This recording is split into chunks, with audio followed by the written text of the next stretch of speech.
Hey guys, I'm Lola Maja and we are today going to be discussing from script to screen. Now, what exactly does that mean? Like, as a makeup artist, I'm not going to be teaching you right now how to apply makeup. What I'm going to teach you is how to be a makeup artist on set. What is expected from our department on film sets, the different departments that we liaise with, how to break down a script, how you're going to go through it and actually create characters. What do you need to know? All the different terminologies. And I'm going to give you a couple of tips and tricks on how to make your job that much easier. Also, we're going to look at set bags, the equipment that you're going to need, things that you need to invest in long term, and just all the good, great, fun stuff that it takes to work on a film set. So stay with me and we're going to go through bit by bit. You got your pens ready? Let's go. Okay, so first of all, let's go through the actual roles that you might find yourself playing on a film set. Now, in the hair and makeup department, you might be like, okay, we're all makeup artists, but people have different roles and it's important for everyone to know what is expected of them when they get into the team. When I'm putting together my team, there's different roles that I'm going to be looking to fill. First things first, obviously, there's me. And I'm going to be what you call a makeup designer or a HOD, which is head of department. My role is to basically run the whole department. I am going to do the full script breakdowns. I'm going to come up with the looks for everybody. I'm going to liaise with the director. I'm going to liaise with the production department as well, head of art. And I am also going to liaise very closely with the costume department. Now, not all makeup artists also run the hair department. You might have a separate hair department, but I usually tend to do the hair and makeup department. And you guys might find that you'll be in that position as well. Now, next roll down is I'm going to have a makeup supervisor. Now, they might also be called a personal makeup artist. A key makeup artist and a personal makeup artist, they're the ones that will follow and be only dedicated to one particular person. That might happen if you have a particularly intricate application, if you're doing special effects and prosthetics, or if it's a very big celebrity who needs specific makeup all the time just for them. Now, sometimes we don't have the budget to actually have personal makeup artists for every single actor on set. If you're part of the makeup team, you might be assigned to the final checks, or you might be assigned to crowd supervisor, or you could generally be there as well, helping out in the makeup trailer to get everybody ready. The team makeup artist goes around and does a lot of different areas. They're interchangeable and they might not just be in one place all the time. I like to have final check, somebody, one person or two people that are specifically there on set all the time, watching the monitors, who are going to be there doing everything from the hair to the makeup touch-ups. They are final checks. So when the production calls out, check's ready, you guys run in there, you go, you touch up everything you need to touch up, and then you run off and you shout back, check's fine, or whatever you want to say. You like, check's done, checks are good, makeup department happy, whatever it is you want to say, but you just let them know that we're good to go. Now, it is so difficult sometimes to be given that chance to be able to run in and do the makeup, but that's where professionalism comes in. You have to be able to make it known that you need those final checks. You need to be able to run and you need to be on hand. So you don't want people to be calling out, makeup, makeup, where's makeup? There's always got to be somebody on set from our team, hair and makeup department, that is ready to go, running on there and touching everybody up. When you get the script, the first thing you're going to go through is obviously read it. I know a lot of people that have worked in my teams are not very good at reading scripts. So they just want you as the head of department to hand it over to them fully broken down, saying in this scene and that scene, this person needs blood, this person needs sweat, this person needs to look a certain way. They literally want you to hand it to them. But if you are going to be in that position of being the main makeup artist on the set, you need to be able to go through a script, read it and make notes and understand yourself what is going on in the story, put yourself into the character's mind and understand how it's going to look on screen. There's going to be a couple of handouts attached to this video so that you guys can also read excerpts of what I'm talking about. Let's read together. On the opening page, the very first scene, it says Dark Night. A frantic Kola Alabi, mid-40s, so you already know his age, Nigerian, you know where he's from, in soaking wet trousers and a flowing arm shirt. Now that soaking wet trousers That applies to both costume department and makeup department. Shoeless, disheveled, bloodied, shoeless. Now that's already jumping out at me, because that means that I've got to pay attention to his feet, right? I'm going to have to do something on his feet to make them look dirty. If he's running, like, what's he doing? Disheveled, that's going to reference to the way his clothes are, his hair, the way he looks. Bloodied, I've already taken note of that. He cuts a solitary figure as he runs across the stretch of beach. Okay, runs across the stretch of beach. Is he going to need to have sweat on him? Probably. He then turns away from the beach and runs towards the resort area. He runs as if being pursued, glancing behind him to check on those chasing him.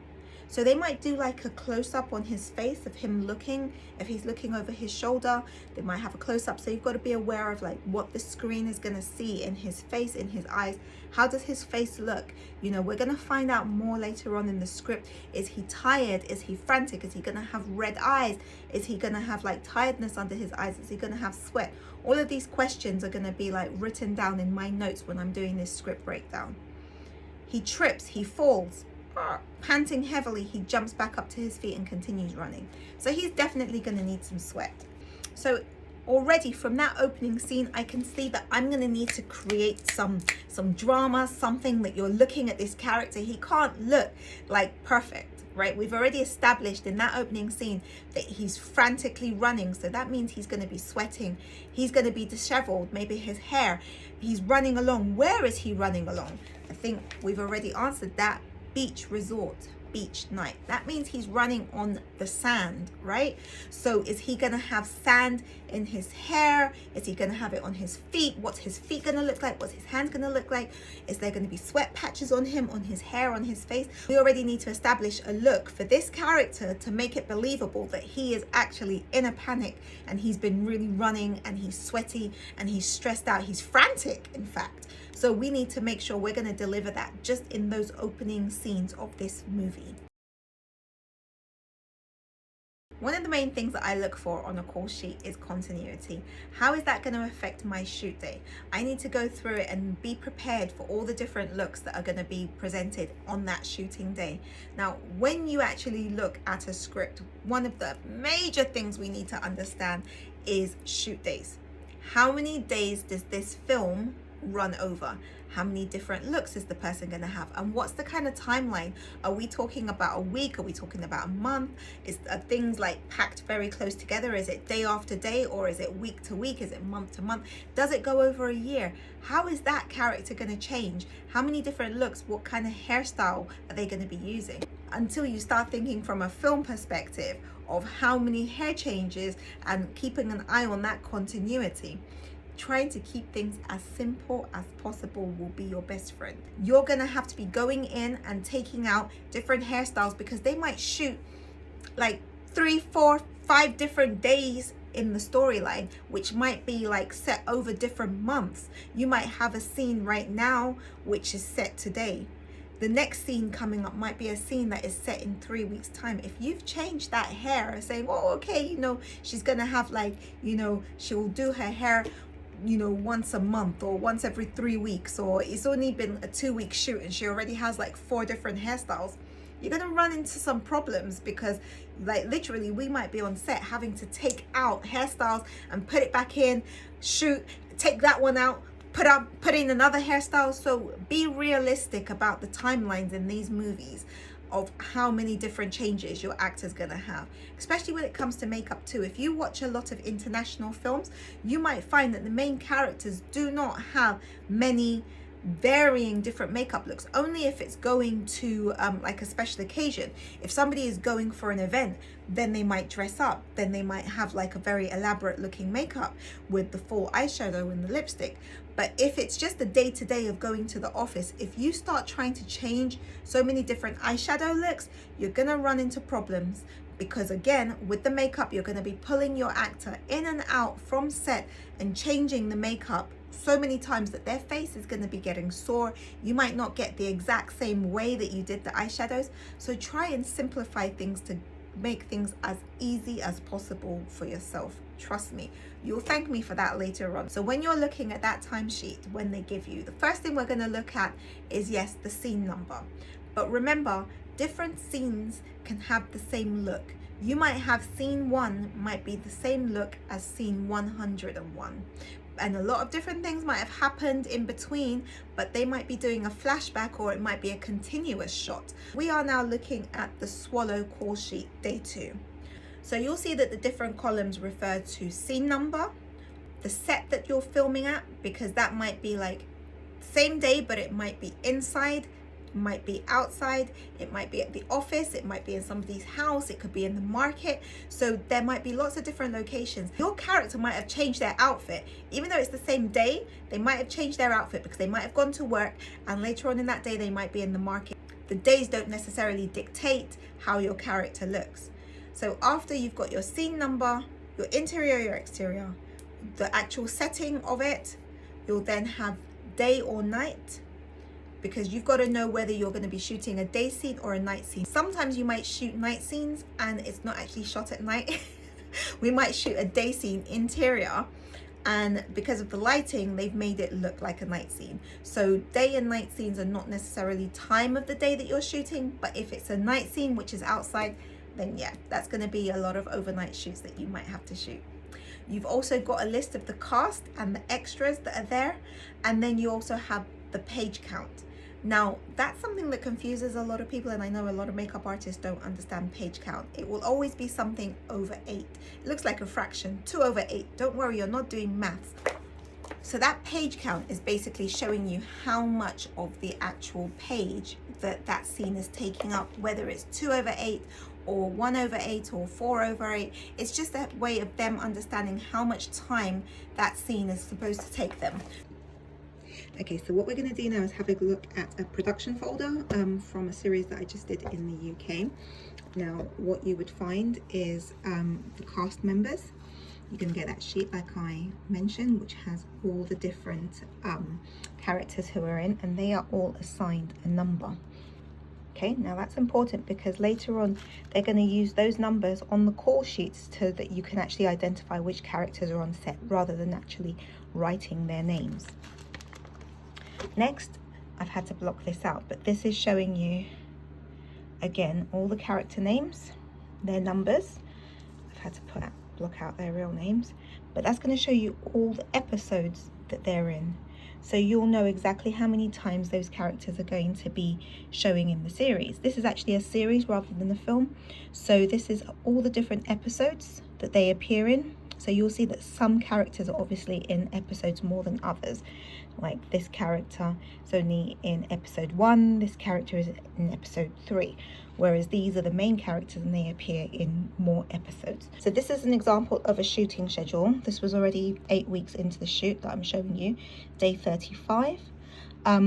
These, as I said, can change all the time, but this is episode 2, and so you've got 2.45. Now all of the scenes will be numbered, so is episode 2 scene 45. Okay, and you've got the one of page 1 and 1/8. Remember, I described to you exactly what we were talking about, the 1/8. It is an external shoot that they were doing there. These are all externals as well. This is external night, exactly where the location is,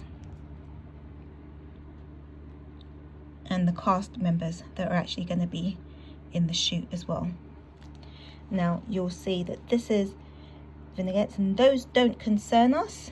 They might ask us to come along to do touch-ups, but usually these are just cutaways that they're going to show inside. You know, when you just see the establishment shots, they can also be called vignettes.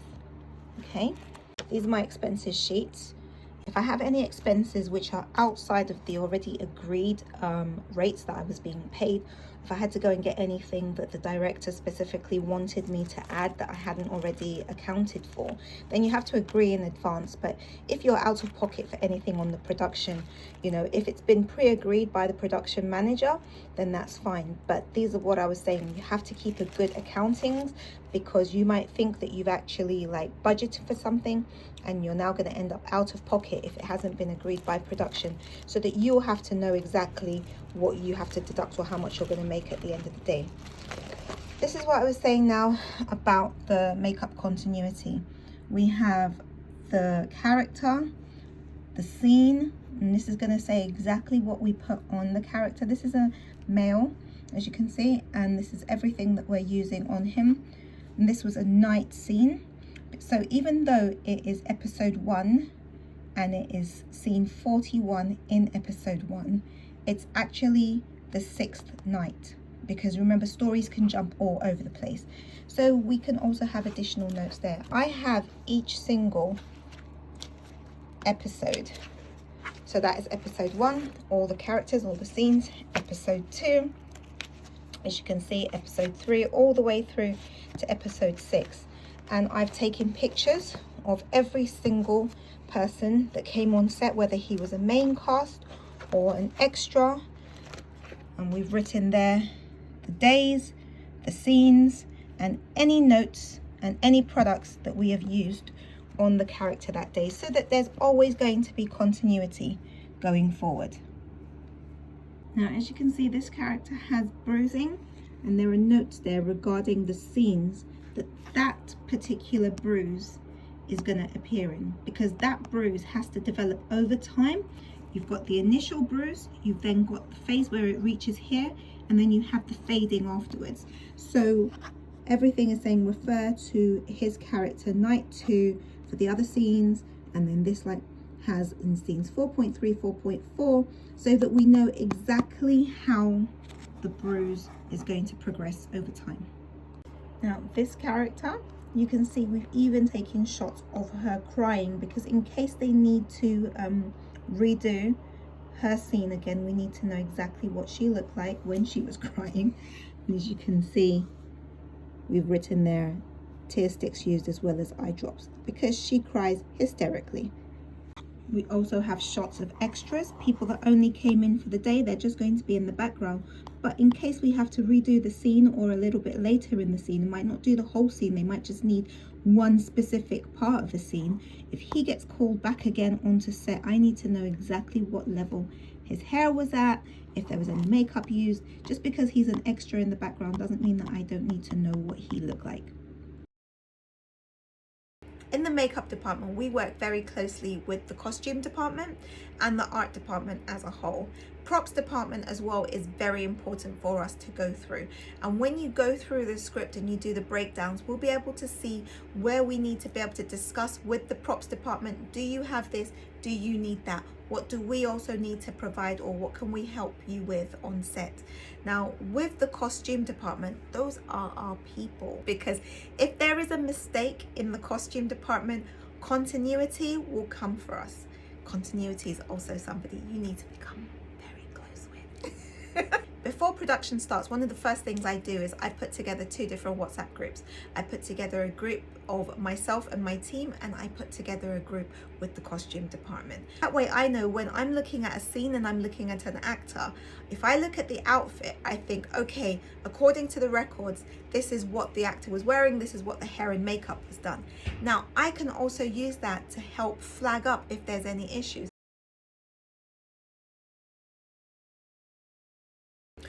One of the first things when you get your script is you're going to need to go through it to break down all the different characters, to create an idea of what you think that character is going to look like on screen. And then you're going to present it to your director or the production team. Before I do this, I like to reach out to the costume department, and I like to have a word with them as well to find out what they have envisioned, so that we're working on the same page, because I might have a particular look for makeup and hair, and then the outfit that the costume department is bringing might not work together. So it's always good to start having those discussions before you actually put through your final presentation. Another thing you have to start thinking about when you're doing your character breakdown is their color tones. Now, when I'm talking about color tones, I'm talking about what they're wearing, where they live, what color their hair is, what color makeup they would use, because a certain character, somebody who is a very serious person, she might wear like a darker shade of red to somebody that is a fun, sparkling personality, socialite. She might wear a brighter shade of red. She might wear pink. Is your character the type of person that would wear brown lipstick or red lipstick or purple lipstick or green lipstick? What kind of eyeshadow, what kind of makeup finish, how would her eyebrows be? We'll touch upon like character creation in the other video, which is going to be inside the library. But all of these things put together create the whole character that you are putting onto the screen, and they need to be believable because your actor needs to get into character. We in the makeup and hair department help the actors give their best performance by actually being the character, by creating this character for them, so that when they go on set they can actually be that much more believable because they look the part. Okay, so for set life, I'm going to break down to you most of the things that I always make sure are in my kit.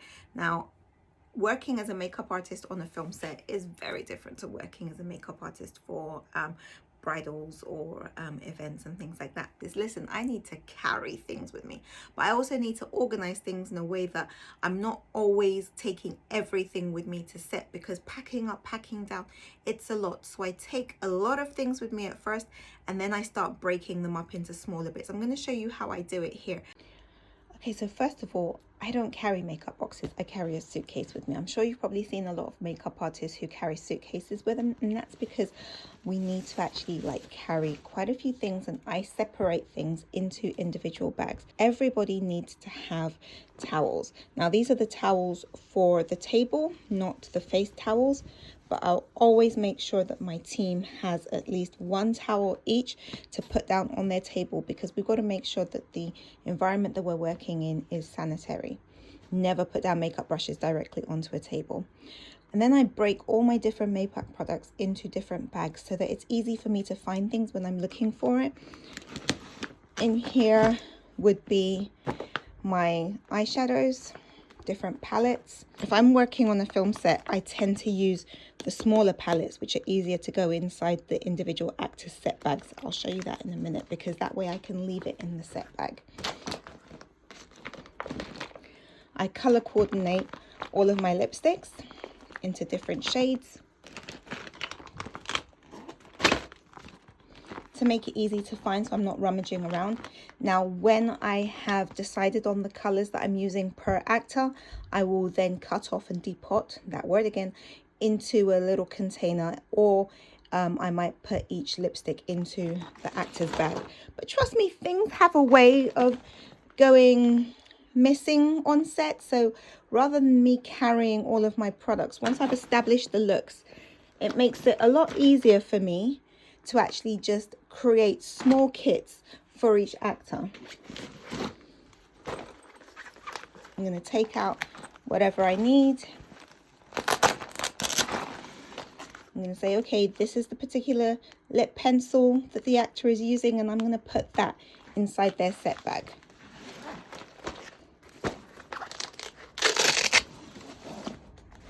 I'm going to choose the lip glosses. As I said, I'm just going to take them out.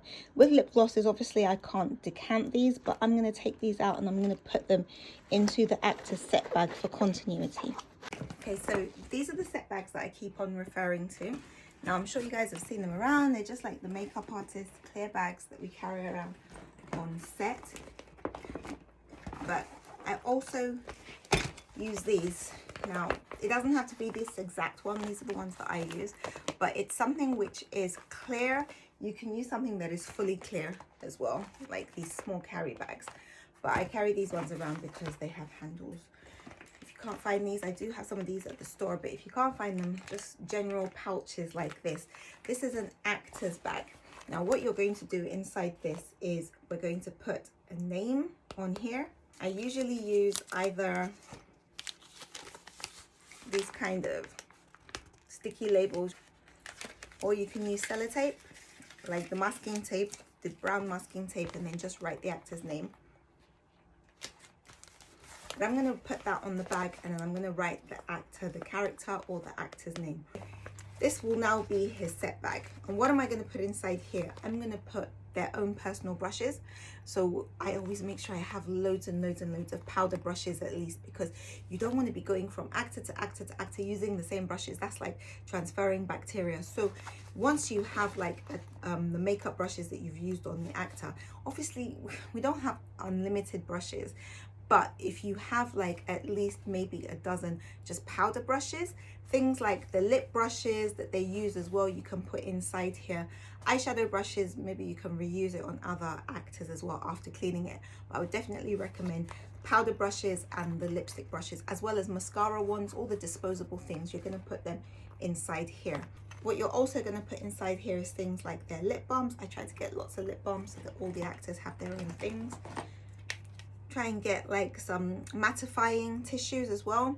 You're going to put their face towel, everything that the actor needs for continuity. If I know that I have used a particular eyeshadow outside of a palette, I will probably have to end up putting the whole palette in here and then have it written down that XYZ palette is inside this person's bag. Otherwise you'll be looking for things, which is why I try to use smaller palettes or depotted individual pans that I can put into a container and keep in here separately. What I love about these set bags too is that I can also now keep the actor's personal items, which is what a lot of actors do. They'll entrust you to help them to hold their phone, make sure it's switched off, or they might put their personal belongings like their rings or their earrings or jewelry. If you are not comfortable holding that, then you can maybe ask the costume department to do it.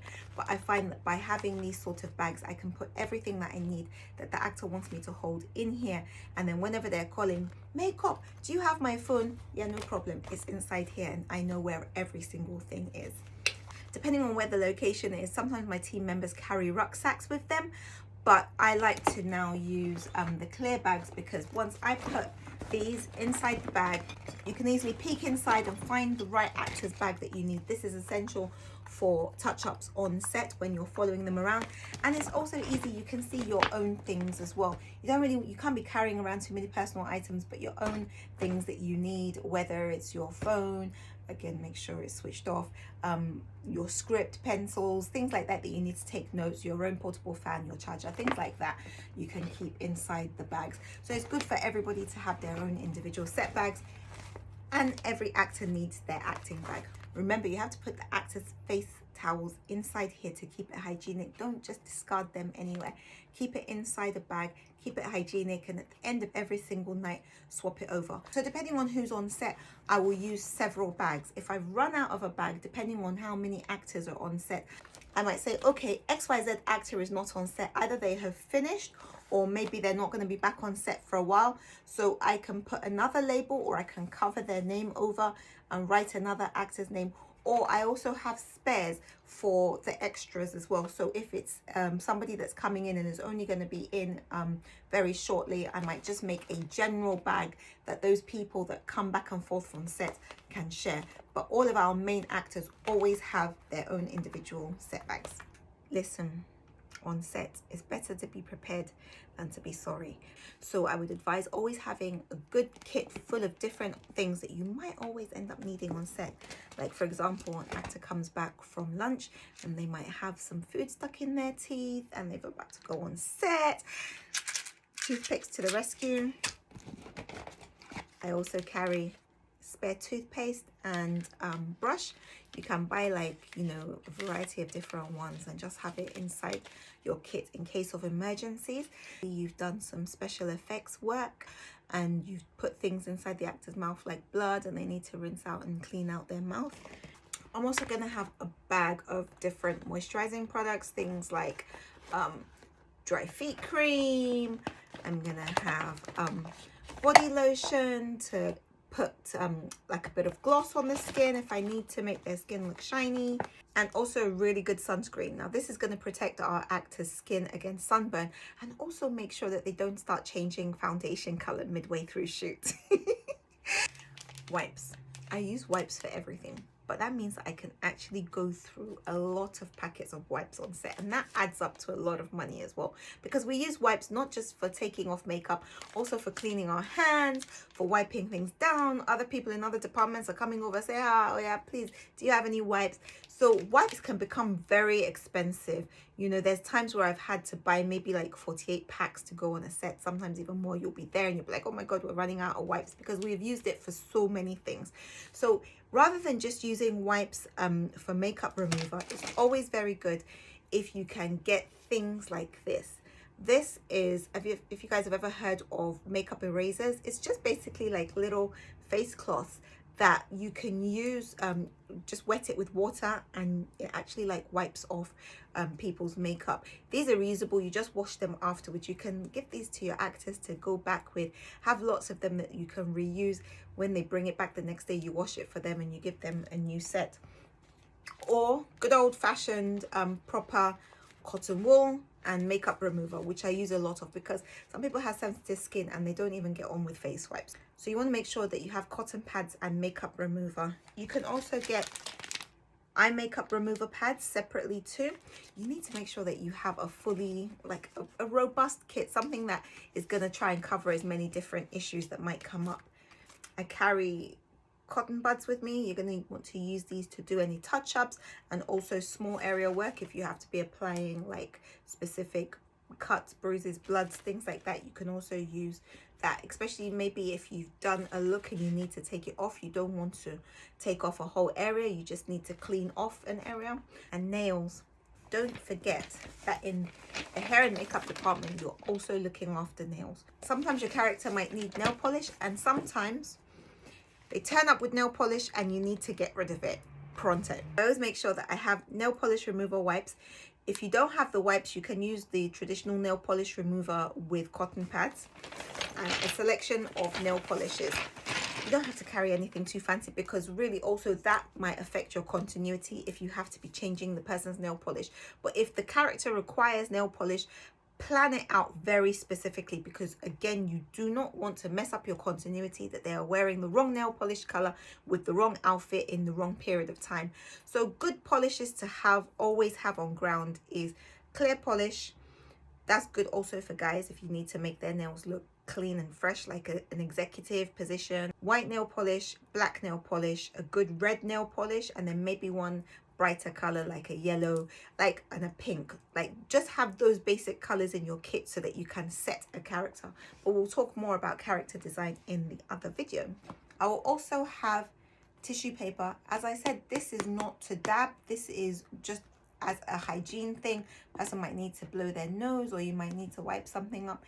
All the sanitizing products, hand sanitizer, you know, everything is so important for you guys to make sure that your kit fully reflects what you might be expected to do on set. And you never know, anything can happen, any little emergency can crop up and everybody's going to be shouting, makeup, do you have XYZ? And you're like, it's not my department. Like, oh no, I didn't budget for that, I didn't plan for that. It doesn't hurt to have more things in your kit than you need, but trust me, you don't want to be on set and something happens and you think, oh, I wish I had that with me.